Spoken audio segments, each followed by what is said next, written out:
يا زمالك لما تخسر من فاركو بالتلاتة ده يبقى انت كده بتلعب في دوري الحضانات. ها، دوري الحضانات. واوكلاند سيتي لما خسر مننا بالتلاتة قلت لا، ده بيلعب في دوري المدارس. اوكلاند سيتي اللي قيمته التسويقية اعلى منك انت مرتين، اعلى منك مرتين يا شيخ. وكمان انتوا بقيتوا علامة وماركة مسجلة بالتلاتة، اي فريق بيلعب معاكم بيكسبكم بالتلاتة. وبتتريقوا على هدف قفشه اللي جابه في سياتل ساوندرز الامريكي وبتقللوا من كاس العالم. امال انتوا فين على الخريطه؟ انتوا فين على الخريطه؟ انا مش شايفاكم. احنا يا ابو تلاتة هنلاعب بطل اوروبا، مش مهم النتيجه تبقى ايه، شرف ان بطل اوروبا هيلاعب بطل افريقيا النادي الاهلي في مباراه رسميه.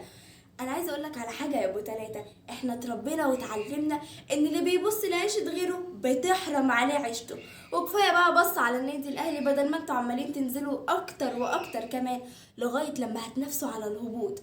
والله انتوا صعبانين عليا، عمالين تنزلوا وتنزلوا لغايه لما احنا مش هنعرف نكسبكم بعد كده بالقضيه وبالتلاته من الهبوط اللي انتوا فيه. ها يا ابو تلاتة، انتوا بتقللوا من النادي الاهلي، النادي الاهلي اللي هيلاعب في النص النهائي مع ريال مدريد بطل اوروبا. انتوا بتصدقوا الكلام اللي انتوا بتقولوه؟